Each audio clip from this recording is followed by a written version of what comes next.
রমজান মাসে আমরা নিজেদের মধ্যে সংযম নিয়ে আসার চেষ্টা করি। অনেকের ক্ষেত্রে দেখা যায় একটা কমন কমপ্লেন থাকে আমাদের পেশেন্টদের যে ম্যাডাম আমার তো ওজন কমাতে আগ্রহী, বা অনেকে ওজন কমানোর মধ্যে তারা যাচ্ছেন যে বিভিন্ন ধরনের ওজন কমানোর ডায়েট চার্টের মধ্যে দিয়ে যাচ্ছেন, এর মধ্যে রোজা চলে এসেছে। আবার অনেকের ক্ষেত্রেই একটা বিষয় থাকে যে সে খুব স্বাস্থ্য সচেতন, কিন্তু রোজার মাস আসলে তার ওজন বেড়ে যায়।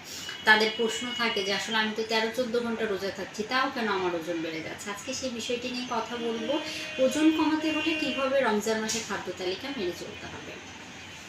ওজন বেড়ে যাওয়ার অন্যতম প্রধান কারণ হচ্ছে ইফতারে আমরা বিভিন্ন ধরনের চটকদার, মশলাদার বা ভুনা খাবার, অতিরিক্ত তেলে ভাজা খাবারগুলো গ্রহণ করি। এতে করেই কিন্তু দেখা যায় যে আমরা খুব কম খাবার গ্রহণ করি, আর যেটাই গ্রহণ করি না কেন অনেকে ইফতারে খুব বেশি গ্রহণ করে না খাবার, তাও ওজন বেড়ে যায়। এর কারণই হচ্ছে এই খাবারগুলোর ক্যালোরির পরিমাণ বেশি। আমাদের ডেইলি রিকোয়ারমেন্ট যদি 1200 থেকে 1500 ক্যালোরি হয়, ইফতারে আমরা 800 থেকে 1000 ক্যালোরি গ্রহণ করে ফেলি, কেননা ইফতারের প্রতিটি আইটেমই বেশিরভাগ ক্ষেত্রে ডুবো তেলে ভাজা হয়। অতিরিক্ত তেল সোক করে নেয় খাবারগুলো, সেজন্য ওজন বেড়ে যায়। ইফতারের খাবারটিতে যদি আপনি ভাজা পোড়ার অনেকগুলো আইটেম না রেখে একটি বা দুটি রাখেন, ছোলাটিকে বুনে নেওয়ার পরিবর্তে যদি ছোলাটিকে সেদ্ধ করে সালাদ আকারে গ্রহণ করেন, শাকসবজির পরিমাণটা বাড়িয়ে দেন, ফলমূলের পরিমাণটা বাড়িয়ে দেন, দই চিড়া কলা গ্রহণ করেন যেখানে কোনো তেলের ব্যবহার নেই, হালিমটা রাখতে পারেন যেখানে তেলের ব্যবহার কম করতে পারেন, হালিমের সাথে সবজির ব্যবহার করতে পারেন। আপনি চাইলে ভাত, রুটি, মাছ, মাংস এগুলোও রাখতে পারেন। বিভিন্ন সবজি দিয়ে, মুরগির মাংস দিয়ে, ডিম দিয়ে স্যুপ তৈরি করা, স্যুপে তো তেল খুবই কম লাগে, না দিলেও হয়। অথবা ফলের সালাদ তৈরি করে গ্রহণ করতে পারেন, ফলের জুস গ্রহণ করতে পারেন, দই চিড়া দিয়ে স্মুদি তৈরি করে গ্রহণ করতে পারেন। এই জিনিসগুলো যদি করেন তাহলে কিন্তু দেখা যাচ্ছে ইফতারে খাবারও গ্রহণ করছেন, পুষ্টিও থাকছে, আবার ক্যালোরির পরিমাণও বাড়ছে না। ইফতার থেকে সেহরি পর্যন্ত আমরা অবশ্যই মাথায় রাখবো অল্প অল্প করে বারে বারে গ্রহণ করব। আমরা কি করব, রাতের খাবারেরও একটা পোর্শন রাখবো, সেখানে আপনি পছন্দ মতো 1 গ্লাস দুধ, একটা ডিম, কিছু বাদাম, কিছু ফলমূল, অথবা ভাত, রুটি, সবজি, মাছ, মাংস এগুলোও রাখতে পারে অল্প পরিমাণে। সহজপাচ্য খাবার ইফতারেও রাখবেন, রাতের খাবারেও রাখবেন। আর সেহরিতে রাখবেন কম তেল মশলা জাতীয় খাবার, কিন্তু পেটে থাকে দীর্ঘ সময়, আস্তে আস্তে করে হজম হয় এই খাবারগুলো।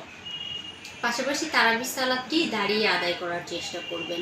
দিনের বেলায় আপনি যেহেতু পানির রিকোয়ারমেন্ট আমাদের অনেক বেশি থাকে গরমের দিনে, দিনের বেলায় যেহেতু পানি গ্রহণ করা হয় না, সেজন্য ইফতার থেকে সেহরি পর্যন্ত অল্প অল্প করে বারে বারে পানি গ্রহণ করার চেষ্টা করবেন।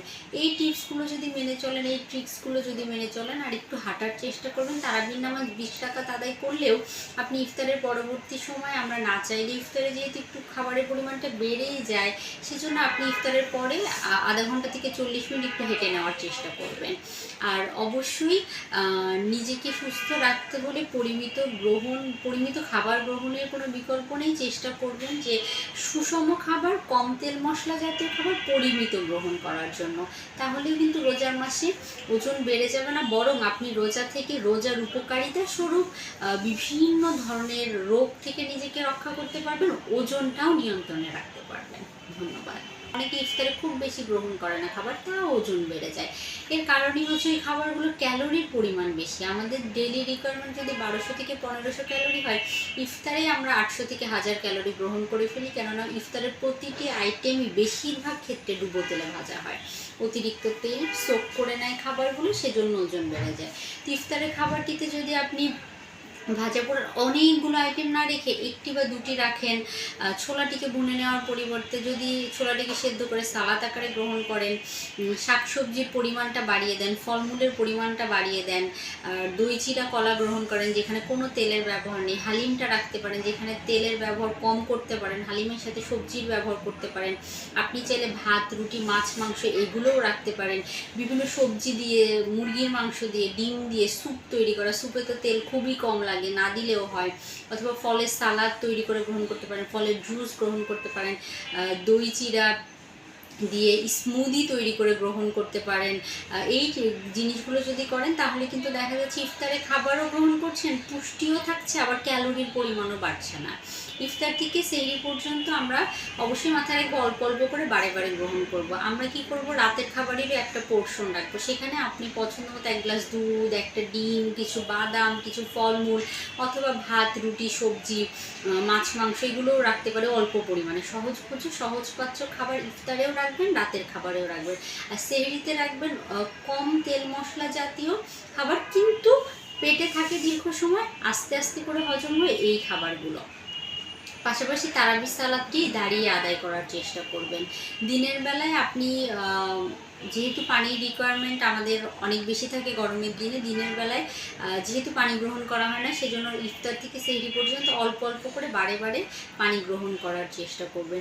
এই টিপসগুলো যদি মেনে চলেন, এই ট্রিক্সগুলো যদি মেনে চলেন, আর একটু হাঁটার চেষ্টা করবেন, তারাবির নামাজ 20 রাকাত আদায় করলেও আপনি ইফতারের পরবর্তী সময়, আমরা না চাইলে ইফতারে যেহেতু একটু খাবারের পরিমাণটা বেড়েই যায়, সেজন্য আপনি ইফতারের পরে আধা ঘন্টা থেকে 40 মিনিট একটু হেঁটে নেওয়ার চেষ্টা করবেন।